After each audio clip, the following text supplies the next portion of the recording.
comer a su casa. Y en esa noche en la casa de los Smith no hubo prédica, no hubo sermones, no hubo correcciones, solo preguntas honestas, hospitalidad genuina y mucha comida casera. En ese momento el pastor Ken no le dijo que ella estaba equivocada. Hasta ese momento no intentó convencerla inmediatamente de nada, de su postura, porque en lugar de confrontarla, él aprovechó ese primer contacto con ella para interesarse de manera sincera como persona en ella, de conocerla primero antes de todo.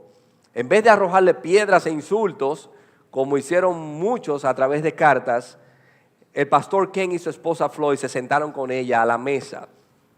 Y si puede pasar a la siguiente diapositiva, hermano, cuando yo leí esta historia, me vino la siguiente pregunta: ¿cómo es nuestra reacción ante los pecados de los demás?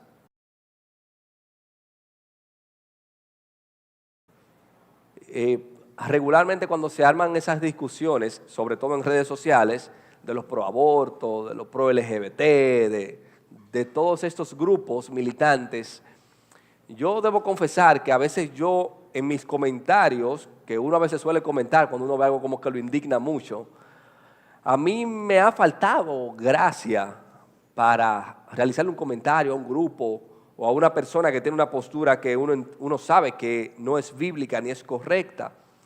Y en cierto sentido, yo me he puesto del lado, si lo trasladáramos a aquel tiempo, del lado de aquellos que le mandan cartas refutando e insultando a Rosaria, en vez de invitar a la persona tal vez a comer, a sentarnos, a que dialoguemos el tema. Por eso es que cuando uno se acerca a este pasaje y uno lo estudia y uno permite que el Espíritu hable a nuestra vida, realmente la verdad que Dios nos enseña en estos pasajes, o una de esas verdades, es que una iglesia que se parece a su Dios muestra gracia para con todos.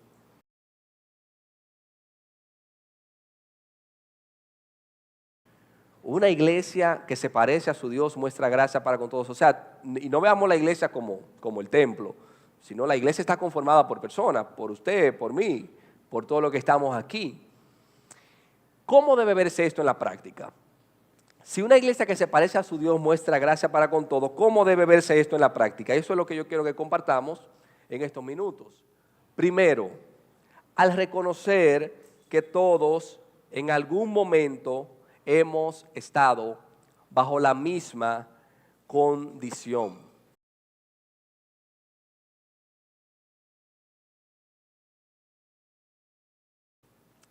Eso es lo primero, reconociendo que todos hemos estado bajo una misma condición de pecado en un momento.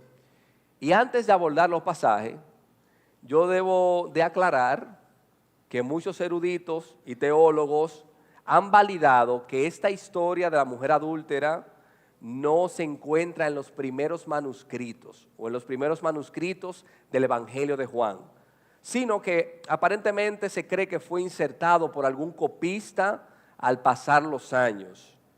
Sin embargo, este relato es auténtico y está en plena armonía con lo que Jesús hacía y enseñaba. Así que, habiendo dicho eso, mis hermanos, ya leímos el primer versículo, dice que Jesús se fue al monte de los olivos y por la mañana volvió al templo y todo el pueblo vino a él y sentado él les enseñaba. Este relato se ubica dentro de unos días en que se celebraba las fiestas de los tabernáculos. Desde Juan capítulo 7, uno viene leyendo algunas actividades que se realizaron en esos días, y esta fiesta duraba unos 7 días. Y en ese lapso, los judíos salían de sus casas a morar en tabernáculos, a morar en tiendas, para conmemorar o para recordar cómo vivieron sus padres en el desierto, que vivían en tiendas. Pero también en esos días se celebraba otra fiesta que era derramando agua en unas vasijas especiales. Se derramaba agua como un ritual para conmemorar también que en un momento en el desierto Dios proveyó agua al pueblo, a sus padres. También en esos días se celebraba una fiesta de que prendían unas antorchas con fuego, para conmemorar también de que en el desierto Dios le sirvió al pueblo como una columna de fuego por la noche. Por eso es que en ese contexto nosotros vamos a ver a Jesús diciendo, yo soy el agua viva. Es en ese contexto de esa fiesta donde se derramaba el agua. Y en otro día vamos a ver a Jesús diciendo, yo soy la luz del mundo. Es en este contexto de estas fiestas, de manera que este relato se ubica durante esos días. Jesús madruga, como es de costumbre, va al templo y mucha gente se reúne para escuchar las enseñanzas del maestro. Ahora bien, ¿qué estaban haciendo los fariseos realmente con esta mujer? ¿Qué ustedes creen que estaban haciendo ellos al traerla donde Jesús? Querían juzgarla. Querían juzgarla. Ellos entienden que tienen el caso perfecto y que el maestro debe decidir el destino de esta mujer. Como si Jesús fuera un ministerio público de la época. Porque estos casos realmente correspondía al Sanedrín tratarlos, y que era como el Palacio de Justicia de ese momento, y si se encontraba evidencia, entonces este caso era llevado ante los romanos, porque los romanos eran quienes tenían el dominio de la fuerza en medio de ese contexto de Israel. No obstante, ellos llevan el caso a Jesús y son tan bíblicos que hasta citan la ley para que Jesús viera que el juicio que ellos estaban haciendo era conforme a la ley de Moisés. Ellos le dicen en el versículo 4, maestro, esta mujer ha sido sorprendida en el acto mismo de adulterio, y en la ley nos mandó Moisés apedrear a tales mujeres. Tú pues, ¿qué dices? Lo que siempre nos llama la atención es la segunda pregunta. Hay una mujer adúltera.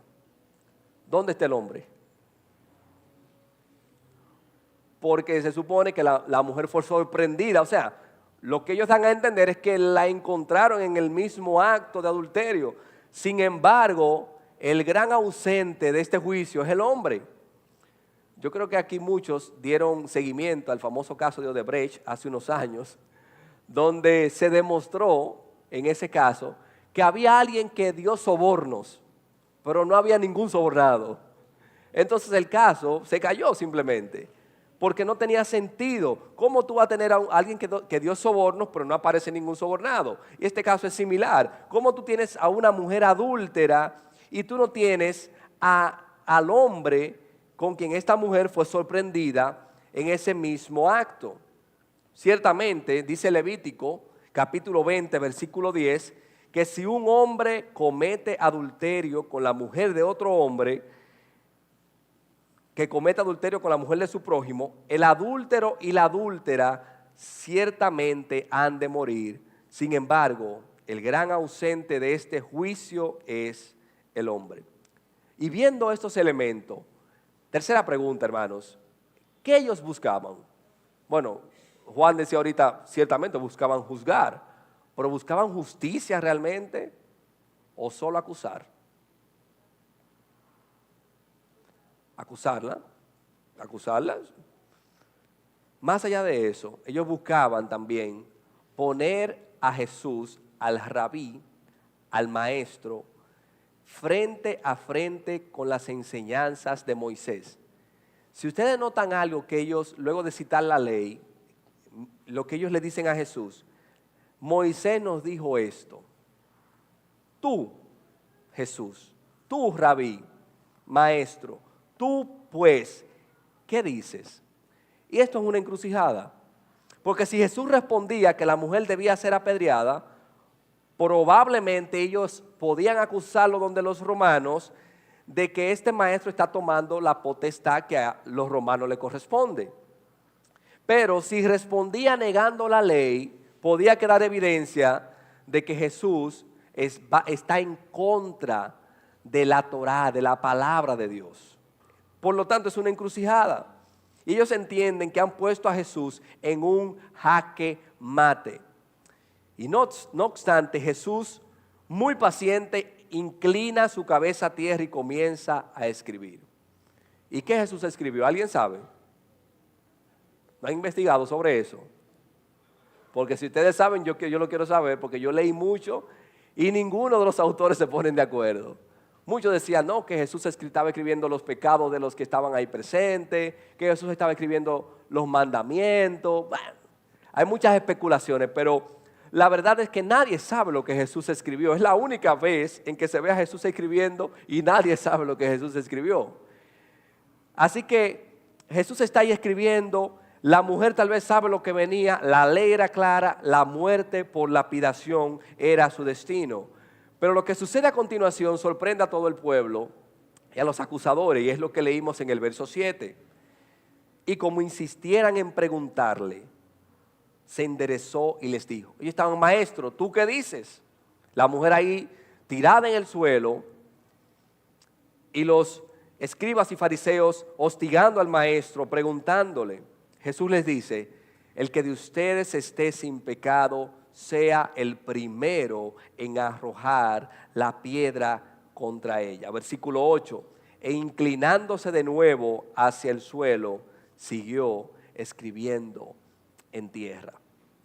Miren cuál era la actitud de los escribas. Ellos querían justicia a todo lugar, por sus propias manos. Sin embargo, miren cuál es la actitud de Jesús contra ellos. El que esté libre de pecado, que tire la primera piedra. Y leer estas palabras, mis hermanos, realmente debe sacudir nuestras mentes y corazones. Porque cuántas veces quizás nosotros no nos hemos levantado con el dedo señalador porque un hermano cayó en pecado y nos levantamos con las piedras en la mano. A veces no literalmente, pero sí con nuestro vocabulario o con la forma en que pensamos cuando ese hermano cae. ¿Cuántas veces no nos hemos alarmado y hemos juzgado a familias porque su hijo o su hija se descarrió y anda por malos caminos, que su hijo anda en una relación, en fornicación, en otro tipo de pecado? Al igual que aquellos que mandan cartas llenas de odio a Rosaria en su momento, sin darnos cuenta, y a veces con buenas intenciones, pero sin darnos cuenta nos volvemos jueces y moralistas solo porque por la gracia de Dios nosotros no hemos caído en ese pecado. Y una iglesia, mis hermanos, que se parece a su Dios, es una iglesia que muestra gracia para con todos. Y la manera en que hemos de mostrar gracia es recordando y reconociendo que todos en algún momento hemos estado bajo una condición similar. Por eso Pablo va a decir en 1 Corintios capítulo 10 verso 12, que así que el que piense estar firme, mire bien que no caiga. Ahora bien, alguien pudiera pensar, bueno, si es así que nos vamos a manejar, entonces en la iglesia no se podrá aplicar disciplina, porque si todo es gracia, y si el hermano peca y aún así hay que pasarle un paño tibio, no podemos aplicar disciplina en la iglesia. Pero mis hermanos, de ninguna manera, porque el mismo Dios que dijo eso, Jesucristo, también estableció la disciplina correctiva que se ha de aplicar para aquellos que caen y persisten en el pecado. Y en Mateo capítulo 18, a partir del verso 15, vemos que Jesús nos deja como una serie de pasos. ¿Qué se debe hacer con el hermano que peca? ¿Qué se debe hacer con ese hermano que te ofendió, que te hirió, que te engañó? Dice versículo 18, versículo 15, primero, si tu hermano peca, ve, repréndele a sola. Si ahí se resolvió el problema, gloria a Dios. La comunión es restablecida y el hermano puede tener esa comunión nuevamente con Dios y tú también. Ahora bien, segundo, si no te escucha, dice, lleva contigo a uno o a dos más. Haz partícipe a dos personas que sepan de la situación o que tú les cuentes la situación que ha pasado, que ellos puedan ser testigos e ir donde ese hermano a hablar, a confrontarlo buscando que sea corregido con gracia y verdad. Pero si se rehúsa a escucharlo, dice el paso número 3, dilo a la iglesia. Ya el caso hay que traerlo a los pastores. Ya el caso hay que traerlo al conocimiento de los líderes de la iglesia para que ese hermano, a ver cómo dice uno dominicanamente, coja cabeza. Porque fui con 2 testigos, no me escucha, voy con los líderes. Y si también se rehúsa a escuchar, paso número 4, a la iglesia, sea para ti ya en ese momento como gentil y publicano. Es decir, mis hermanos, hay todo un proceso para llevar a cabo con un hermano que peca, con el fin de que ese hermano pueda ser restaurado a la comunión, porque lo último que se persigue en una iglesia es que ese hermano sea sacado de comunión. Esa es la última opción que el Señor dice. Si se rehúsa, si no te escuchó a ti, si no escuchó a los testigos, si no escuchó a los líderes, si no escuchó a la iglesia, pues ya tenlo como gentil o publicano. Porque gracia, hermanos, no es tolerar el pecado. No es de que fulano pecó y ven que sí, que Dios te perdona. Y sí, amén, Dios lo perdona, eso es cierto. Pero hay consecuencias humanas que van a pasar. Gracia no es tolerar el pecado. Gracia es extender una mano para ayudar a levantar al que ha caído. Y en esa ayuda hay que decirle, mira, tú lo hiciste mal. Mira, tú sabes que pecaste. Mira, tú sabes que esa decisión que tú tomaste fue una mala decisión. Pero no simplemente quedarnos ahí, sino también nosotros extenderle la mano y ayudarlo en todo ese proceso para que la comunión con Dios de ese hermano sea restablecida. De esa manera es que nosotros hemos de mostrar gracia. Una vez Rosaria llamó al pastor Ken, él la invitó, como les comentaba, a la cita. Y Rosaria y su novia fueron a la cita de este pastor y su esposa Floyd. Y aquella noche se convirtió en muchas noches. Ellos tenían días de lectura, comenzaron a tener días de lectura, discusiones profundas, conversaciones llenas de respeto. Y el hogar de los Smith se convirtió en un lugar seguro para Rosaria, donde ella podía expresar sus dudas, su dolor y su búsqueda sin ser rechazada. Y esto a mí me llamó mucho la atención de esta parte de la historia, hermanos, porque muchas veces los amigos que nos visitan o los amigos que nos rodean, nuestros vecinos, uno a veces suele verlo como almas que necesitan a Cristo. Y eso es una verdad. Son almas que necesitan a Cristo. Pero son personas que tal vez necesitan por lo pronto o para rápido ser escuchadas, tener compañía, tener una relación de amistad con alguien que los pueda orientar. Y de esa manera entonces servimos como un canal para que el evangelio pueda correr e impactar esa alma. Y así fue como lo hicieron el pastor Ken y su esposa Floyd con Rosaria. Ella necesitaba sentir el amor de Dios a través de ello. Y quizás ese amigo, ese compañero de trabajo, de universidad, ese familiar tuyo, no se acerca a Cristo ni se acerca a la iglesia, probablemente porque no ha visto una muestra de amor de Dios tuya para con él. Quizás es por eso. Pero luego de Jesús decirle a los líderes religiosos, el que esté libre de pecado que tire su primera piedra, dice el versículo 9, que acusados por su conciencia salían uno a uno, comenzando desde los más viejos hasta los postreros, y quedó solo Jesús y la mujer que estaba en medio. ¿Por qué ustedes creen que salían uno a uno? ¿Qué les llega a su mente al uno poder imaginarse esa escena? Aquellos escribas, fariseos, dice que habían jóvenes, o sea, tanto jóvenes como adultos, más adultos, soltando sus piedras, acusados por su conciencia. Dice un comentarista que ellos abandonaron la escena, temiendo sin duda que las faltas secretas de sus vidas y especialmente su complicidad en este caso, quedarían de manifiesto ante la multitud. O sea, hay un comentarista que dice que, sacando una hipótesis, que posiblemente el hombre adúltero era amigo de ellos. Por eso fue que nada más llevaron a la mujer. Hay comentaristas que dicen eso. Eso es una hipótesis, no hay evidencia, pero tiene mucho sentido el uno llegar a esa conclusión.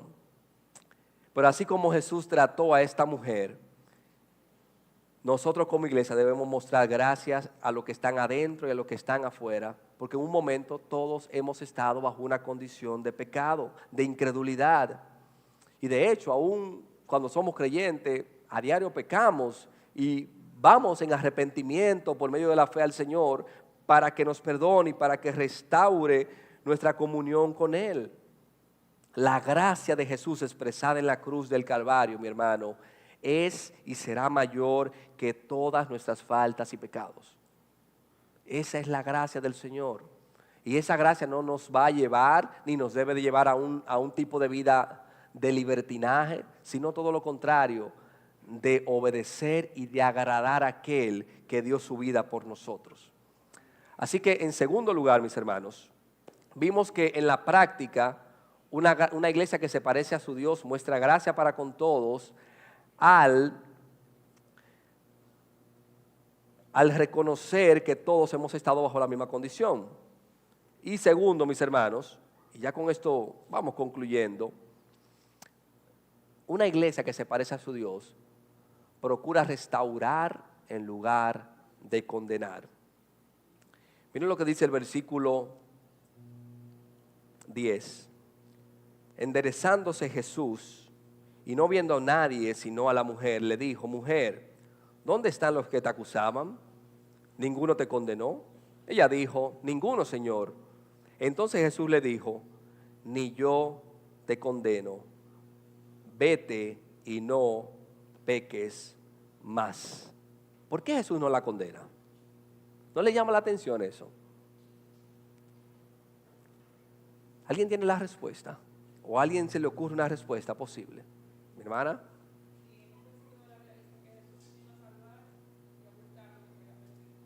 Amén.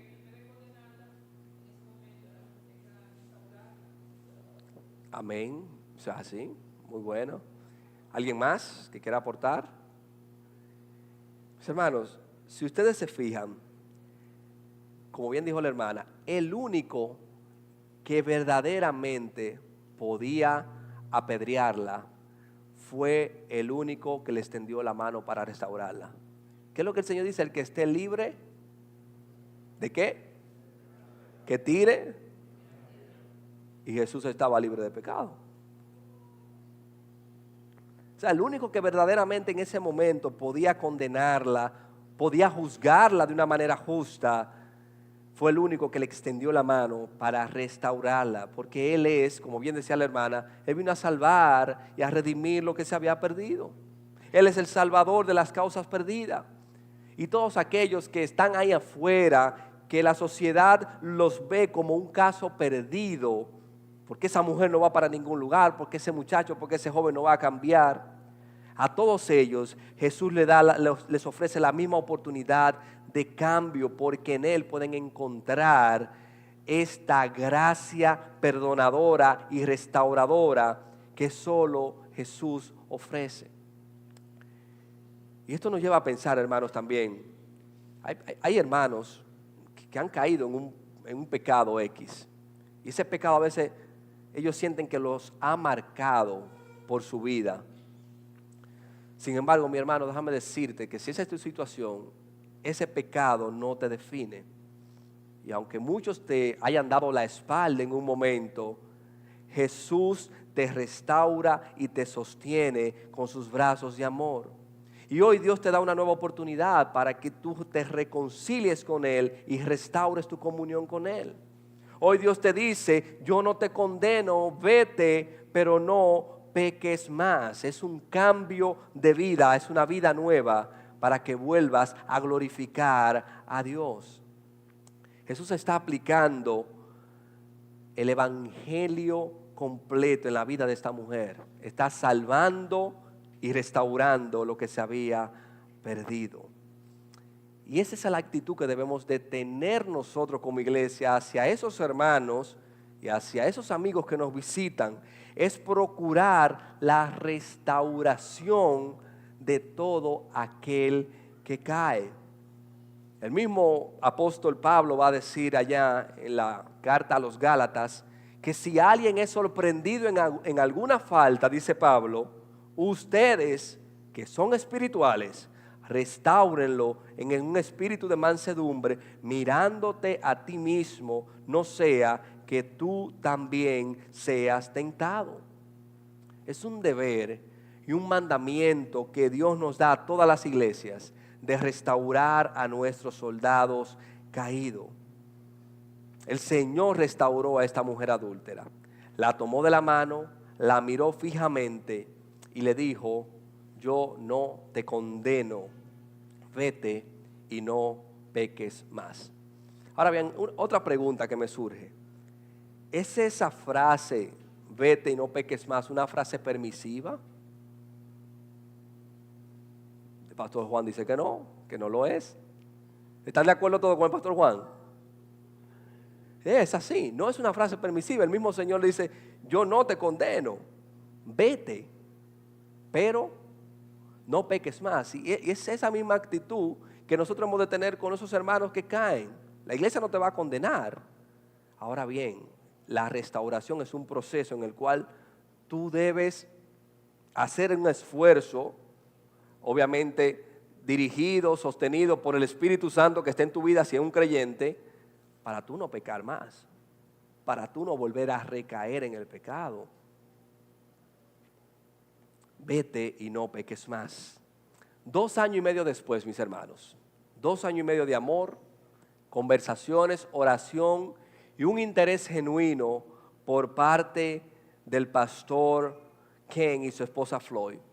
2 años y medio fueron lo que usó Dios para traer una fe verdadera y arrepentimiento genuino a esa mujer que en su momento fue lesbiana, fue militante de las causas pro LGBT y tenía estudios sobre asuntos feministas. 2 años y medio después de ella profundizar, de ella tener conversaciones con estas personas, fueron lo que Dios usó para que ella llegara a la conclusión de que la homosexualidad no era compatible con el plan de Dios para la vida humana. Y fue en ese momento cuando ella experimentó un cambio radical en su vida espiritual. Pero escúchenme bien, 2 años y medio después, a veces sucede que nosotros invitamos a un amigo, a un compañero, a un vecino, a la iglesia o a una célula y queremos que se arrepienta ahí mismo, que escuche el evangelio y se arrepienta. Y ojalá, amén, si el Espíritu lo hace así, nosotros nos gozamos. Sin embargo, hay conversiones que duran años. Yo soy un ejemplo de ello. Mi hermano Josiel lo sabe. Josiel y yo nos conocimos en la universidad 2014, 13, por ahí, más o menos. Yo vengo de un contexto católico, o sea, tocaba en el coro católico, cantaba en el coro católico, todo era un catolicismo. Sin embargo, Dios usó a Josiel, usó a otros hermanos también, para que unos 3 años aproximadamente, 3 años y medio, yo conocer al Señor y aceptar al Señor por la fe. Y fueron, yo siempre recuerdo, y yo siempre lo recordamos, fueron noches de muchas conversaciones, de mucha comida sobre siempre, como siempre, que no falte la comida. Pero esos son los medios, mis hermanos, que Dios usa para traer el arrepentimiento y la fe a ese amigo, a ese familiar, a ese compañero, el cual tú deseas que el Señor lo salve. Y eso es ser iglesia, mis hermanos. Eso es ser iglesia. De nada nos sirve tener la doctrina más sana, cantar canciones muy teológicamente correctas, si la doctrina y la teología sana que cantamos y predicamos no la ponemos por obra.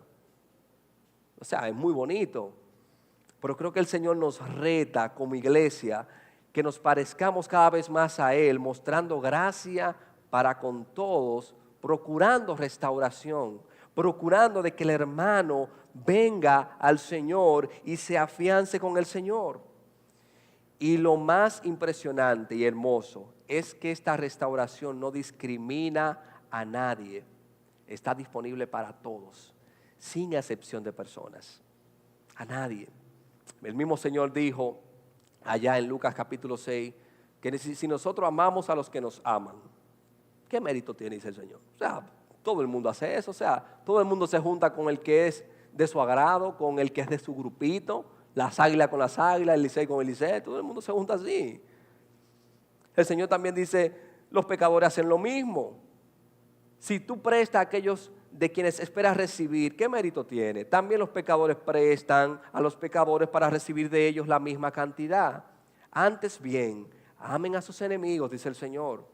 Hagan el bien, presten no esperando nada a cambio, y su recompensa será grande, y serán hijos del Altísimo, porque Él es bondadoso para con los ingratos y perversos. Sean ustedes misericordiosos, así como su Padre es misericordioso. Eso es difícil, hermanos. Es difícil ser así. Humanamente no nos gusta, ni nos agrada la idea, pero Dios ha puesto su Espíritu en nosotros para impulsarnos como iglesia, como creyentes, a hacer de esa manera, a actuar de esa manera. Es mi oración que esta iglesia sea una iglesia que cada vez más se parezca a su Dios, como lo están haciendo. Yo no quiero decir en todo este tiempo que ustedes no lo están haciendo, sino que continúen abundando en eso. Que cuando alguien entre a esta iglesia encuentre una comunidad dispuesta a mostrarle la gracia y el amor de Dios.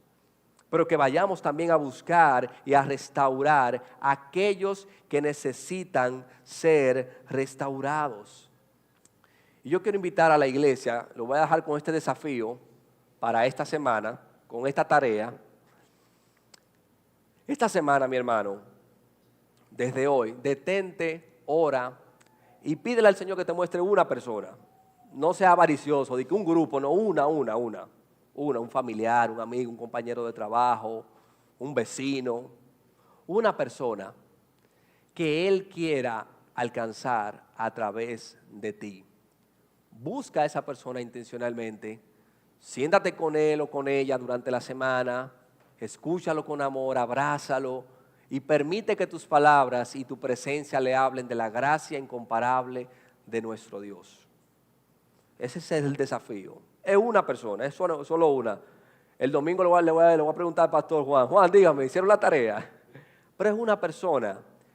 Créanme que haciendo esto, luego, en las semanas, en los meses, podremos ver testimonios como el de Rosaria. Rosaria hoy es una creyente, está firme en el Señor, ha escrito varios libros hablando de cómo salir y superar estos hábitos de la homosexualidad. Y el pastor Ken el año pasado pasó a la presencia del Señor. O sea, Dios usó a ese hombre en un momento porque simplemente se sentó a escucharla, a conversar con ella, y de ahí floreció una amistad que terminó en salvación. Para ella, está casada con un hombre, no ya, obviamente, y Dios obró de esa manera. Así es como llegamos a ser, mis hermanos, cada vez más una iglesia que se parece a su Dios. Así que seamos esa iglesia, continuemos siéndolo, porque yo sé que ustedes están haciendo una gran labor para el Señor, por el Espíritu que está obrando, pero que seamos animados a salir por ahí, pensar en esa persona y esta semana hacer ese desafío. Padre, te damos gracias por tu palabra. Gracias, Señor, porque ella nos reta, Señor, ella nos confronta, pero ella también nos da las herramientas para poder obedecerla. Tenemos el Espíritu Santo, Señor.